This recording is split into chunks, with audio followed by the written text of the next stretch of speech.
South African Women in Mining Investment Holdings is dismissing allegations over unpaid dividends. It says over 170 shareholders have simply not claimed their dividends. Let's get some clarity from Mantombi Mapanzela from the South African Women in Mining. Thank you very much for joining us this morning. And it's quite the controversial issue that you're having to deal with here, because there is the contestation that there is an intentional holding back of people's dividends, whereas you are arguing that people have just not collected. What exactly is the situation, and why has it come to a point where people are not collecting or claiming their dividends as they are issued by the mining companies? Good morning. The issue is, if we don't have a shareholder's banking details, for an example, where are we going to pay in the money? So there are things that shareholders have got to submit to the office. Their particulars, full particulars, ID number, names as they appear in the ID, bank details, physical address where they are living. So if any of those things we don't have as an organization, as a company, we're not going to be able to pay. But so we cannot withhold. Sorry, please continue. We cannot withhold anybody's money to the level that we even had to hire a tracing agent to get those shareholders that we are missing. It's because we want them to have their dividends. We really do not have any business to keep their dividends. That money belongs to them. Please give us the process of these shareholders becoming shareholders of the business.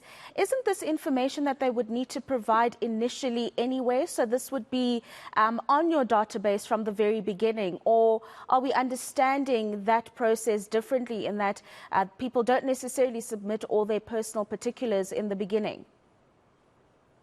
The shareholders had to deposit monies wherever they are in the 9 provinces.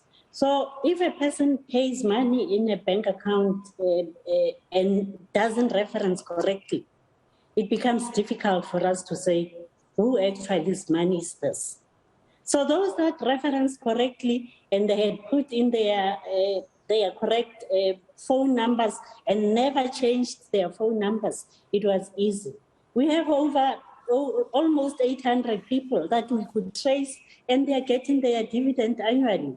So we just worried about this small fraction that we're not getting, because we feel they do have to get that money. How much in rands, if you have that figure, is sitting waiting to be claimed by shareholders? Well, it could be over 10 million, if I may say.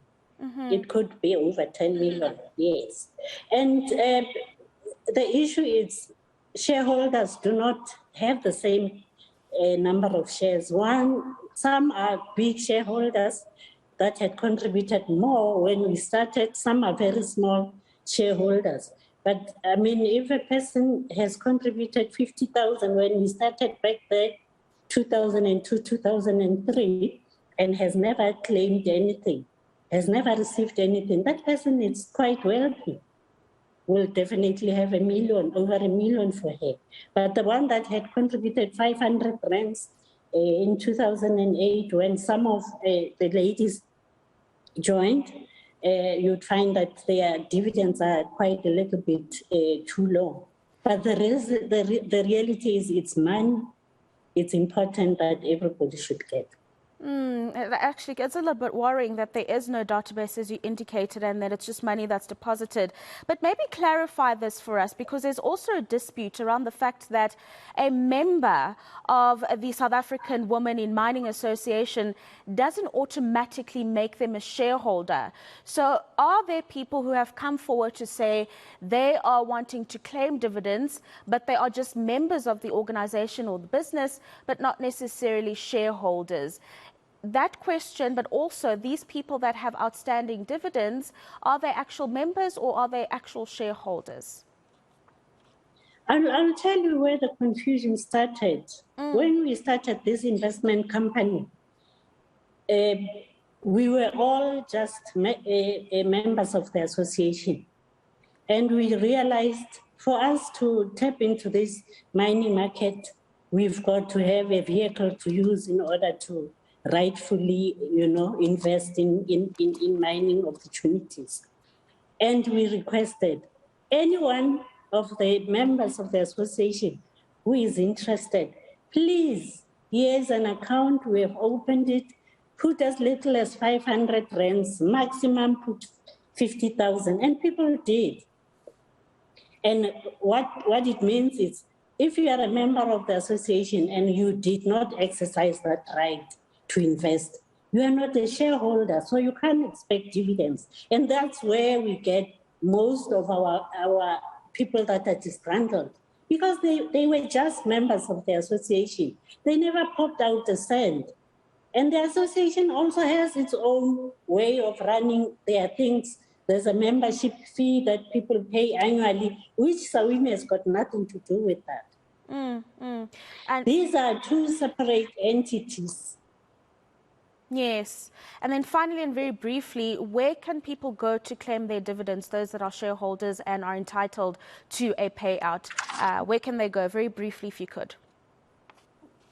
We have a company secretariat called Tumbo Scott. Their number is 010-035-0583. Anyone who has invested who did not get anything, please consult them at that number. They'll be able to assist you.